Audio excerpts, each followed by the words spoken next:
E aí, pessoal, o Passe Gol tá começando. Mais uma vez a gente vai falar de uma derrota do Sampaio Corrêa dentro de casa, dessa vez pro Guarani. Não só na Série B, mas também no Campeonato Sub-19. O Sampaio Corrêa também perdeu dentro de casa, no Castelão, nos pênaltis para o Marília, que foi campeão Sub-19 deste ano. E a gente também vai falar da equipe do Imperatriz, que está reforçando seu time para o campeonato do ano que vem. E também a gente vai falar sobre o Campeonato Maranhense Série B 2018. Então, diretora, taca a vinheta!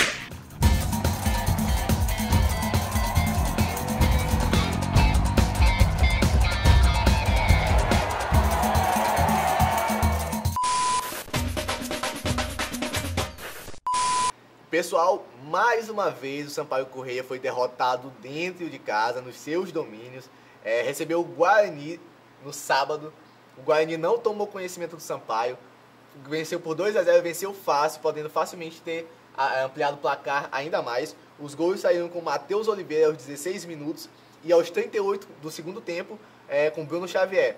O Guarani fez um jogo inteligente, conseguiu explorar as laterais do campo e os contra-ataques. O Sampaio Corrêa estava totalmente perdido dentro de campo, você não conseguia ver as linhas de marcação. Parecia jogo de criança, quando todo mundo vai para um canto, a bola vai para a lateral, todo mundo ia para a lateral. Perdido. O Sampaio não consegue fazer nada em campo. Ainda não entendi. Não consegue estruturar uma jogada. O esquema tático do Sampaio Corrêa ainda não existe na realidade, né? E aí o grande problema do Sampaio Corrêa não era o técnico, já demitiu 2 técnicos, demitiu o campeão da Copa do Nordeste. Sim. E o problema do Sampaio Corrêa nunca foi técnico esse ano. A meu ver, uma demissão injusta, totalmente injusta. O Sampaio Corrêa precisa contratar. E um dos grandes problemas também, parte da diretoria do Sampaio Corrêa, o presidente Sérgio Frota, ele esquece que ele só é conhecido aqui no Maranhão por causa do Sampaio Corrêa. Sim. Então ele não vem fazendo um bom trabalho na diretoria do Sampaio Corrêa. E sobre o jogo, é engraçado que o goleiro novo que chegou, o Busato, a gente viu um jogo passado, fez um bom jogo, só que nesse jogo, meu amigo, depois do segundo gol, eu fui embora do estádio, porque eu não consegui ver aquele segundo gol do Guarani, foi horrível. Aquele segundo gol foi claro, nítido a falha do goleiro, né? E aí a gente espera que o Andrei se recupere da lesão muito rapidamente, porque é um goleiro que faz muita falta. O Andrei teve propostas para sair do Sampaio Corrêa. Ele falou que não sairia porque ele subiria para a Série A com o Sampaio Corrêa. Então ele não quis sair do Sampaio Corrêa. Perdeu aí uma oportunidade de ganhar mais dinheiro para continuar do Sampaio Corrêa, porque ele acreditou na proposta do Sampaio Corrêa. E o Sampaio Corrêa não consegue articular uma jogada. Foi uma péssima decisão, porque esse sonho de subir para a Série A com o Sampaio Corrêa, Corrêa, esse ano não rola. A luta do Sampaio Corrêa até o final do campeonato vai ser não cair, isso é claro para todo mundo. E o Sampaio Corrêa ali, falando um pouco mais do jogo, perdeu um jogador ainda no... O William Oliveira foi expulso. Foi expulso ainda no primeiro tempo. O jogo já estava muito difícil para o Sampaio Corrêa. Com um jogador a menos ficou muito mais difícil. A gente viu que o Sampaio Corrêa estava mais na base do grito e da força do que de técnica, de jogar a bola. Qualquer coisinha eles gritavam para cima do técnico. Fica complicado tentar ganhar um jogo desse no grito, né? Umas duas poucas oportunidades que o Sampaio teve, e aí a gente percebe que a parte técnica da equipe do Sampaio, os jogadores não têm lá uma qualidade muito boa, porque teve mais 2 oportunidades ali dentro da área e os jogadores chutaram muito para longe. A parte de finalização. A parte de finalização do Sampaio Corrêa é muito ruim. Mas teve um detalhe também, que o Mateuzinho, mais uma vez, vem jogando bem. E foi substituído. A gente viu a torcida aos gritos lá, super chateada com o técnico. Tirou o Mateuzinho, um dos caras mais ofensivos, para botar um volante. Ficou complicado ainda mais a situação do Sampaio Corrêa. Deu a entender que só queria se defender e permanecer com aquele placar de 1-0 que estava no momento ainda, né? Um dos bons jogadores que o Sampaio Corrêa tem não jogou esse jogo contra o Guarani, que é o Fernando Sobral. Ele estava com incômodo ali na perna, então ele não jogou. Ele volta para esse jogo de amanhã, terça-feira. E aí o Eloir também, que jogava pelo Mike, aí estava com um rolo ali ainda com o Mike, mas parece que hoje, na segunda-feira, ele já vai ser regularizado pelo bid da CPF, então ele já vai ser jogador do Sampaio Corrêa e aí vai estar à disposição, porque o Eloy já vem treinando com a equipe do Sampaio Corrêa nessa última semana, então é mais um reforço no time do Sampaio Corrêa para ver se engrena, para ver se sai desse marasmo que o Sampaio Corrêa está. Sobre números, o Sampaio Corrêa está a 11 jogos sem vencer. 11 jogos sem vencer. Na Série B. 11 jogos. Sendo que desses jogos, 4 jogos foram dentro de casa e com adversários relativamente fáceis, né? Mas a gente tá vendo que pro Sampaio Corrêa nada é fácil. O Boa Esporte veio, lanterna dos lanternas, e venceu o Sampaio Corrêa. O Sampaio Corrêa, a última vitória foi em 9 de junho, na 10ª rodada. Faz muito tempo. Mais de 2 meses. Muito tempo mesmo. É inacreditável essa situação do Sampaio Corrêa depois de um título enorme como a Copa do Nordeste. É inacreditável isso, e como tu bem falou, o problema não é técnico. Se fosse técnico já teria resolvido, que já vieram 2. O que se mantém é a mesma base do time, que não joga, não tem vontade de jogar. Existe um boato aí nos bastidores do esporte, que um dos problemas do time, essa falta de vontade, é que a diretoria do Sampaio Corrêa não pagou o famoso bicho. O bicho de da ser Copa campeão do da Copa do Nordeste. Nordeste. Não pagou. E olha que o Sampaio Corrêa tem caixa, tem dinheiro, mas não pagou os jogadores. E aí existe esse boato que os jogadores estão descontentes, né, com a diretoria por conta que não realizou esse pagamento. Eu não sei se é verdade ou não, mas mesmo que seja, que não tenham dado esse dinheiro aos jogadores, eu acho complicado tu deixar de jogar realmente e ser rebaixado por conta de um dinheiro desse que futuramente tu vai vir a receber. Enfim, a situação está cada vez mais complicada e vamos ver essa tabela do brasileiro. Sim, ainda pode piorar, porque segundo a lei de Murphy, não há nada tão ruim que não possa piorar. Então o Sampaio ainda pode ser o lanterna. Nessa rodada não é o lanterna, que está... Mas estão ali coladinhos. Está ali coladinho, com o mesmo número de pontos. A zona de rebaixamento está assim. Brasil de Pelotas em 17º com 23 pontos. O CRB em 18º com 22 pontos. O Sampaio Corrêa em 19º com os mesmos 17 pontos. E o Boa Esporte, que é o lanterninha, com 17 pontos também.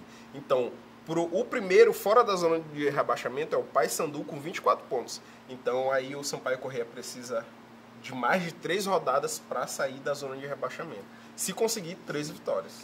O interessante é porque a diferença, para o Sampaio sair da zona de rebaixamento, algumas 2 rodadas atrás, não era preciso 4 vitórias consecutivas. Uma vitória e um empate tirava o Sampaio Corrêa da zona de rebaixamento. Distanciou um pouquinho. Agora tá ficando cada vez mais complicado. 6 pontos para a equipe do Paysandu.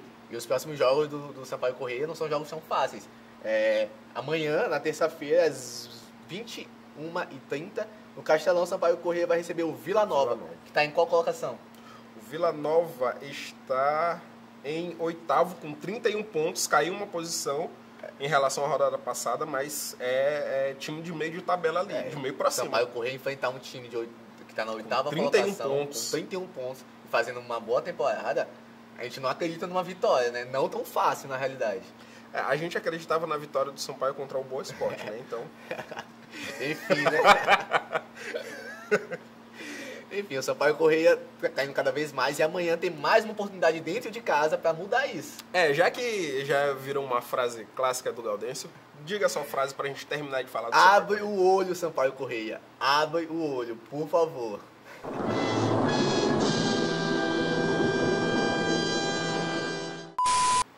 E agora, continuando o Sampaio Corrêa, sub-19, Sampaio Corrêa perdeu também dentro de casa para o Marília. A fase é maravilhosa. Maravilhosa. Perde no profissional, na base.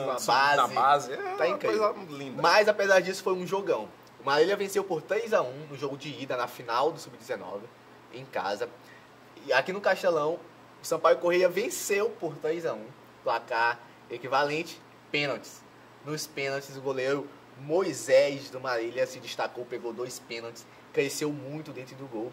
E o título, quem levantou a taça foi o Marília, que garantiu uma vaga na Copa de Futebol Júnior de São Paulo 2019. A Copinha? A famosa Copinha. Copinha São Paulo, que é importantíssima para as equipes de base. É uma Copa que dá muita visibilidade para os jogadores. Né? É uma vitrine para os jogadores novos. A equipe do Marília conseguiu essa vaga. O técnico do Marília, em entrevista, chorou. Falou de todas as dificuldades que o time teve. Percurso, às vezes até não ter o que comer no momento. Foi muito complicado, muito bonito também, um título muito merecido pela... Tudo bom?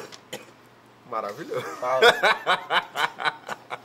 Pausa para a tosse dos dois apresentadores.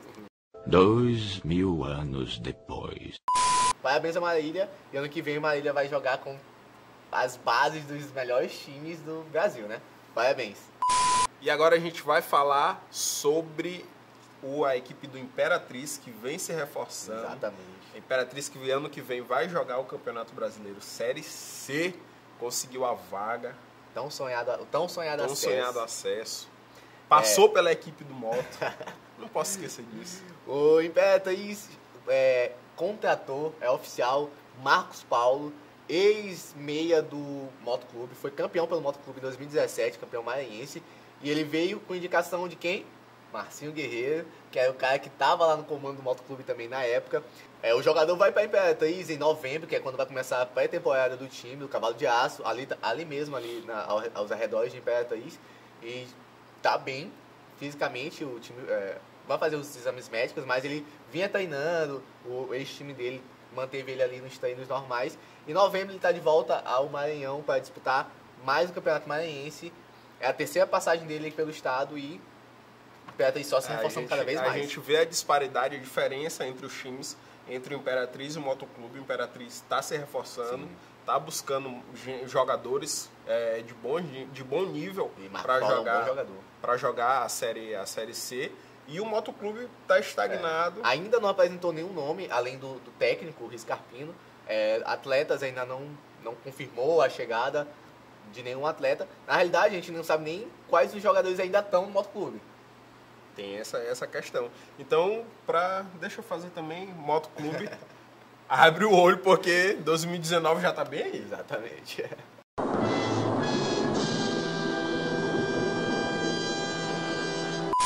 Galera do Passe Gol, no dia 26 de setembro começa o Campeonato Brasileiro. Campeonato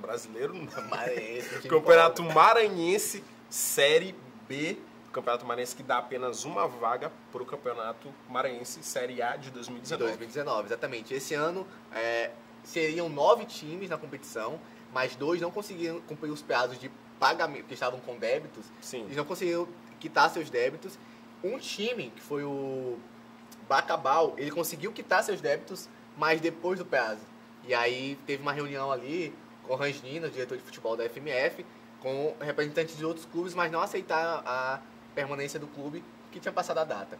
Enfim, os 7 times que vão participar do Campeonato Série B maranhense Chapadinha, Boa Vontade, Espacinho, Pinheiro Clube, Sabiá, Juventude e Timon. O destaque desses clubes é o Chapadinha, que se envolveu naquele escândalo do futebol, o maior escândalo do clube, quando perdeu de 11-0. O que será que aconteceu? Tudo isso para não ver o Motoclube sendo campeão daquele ano.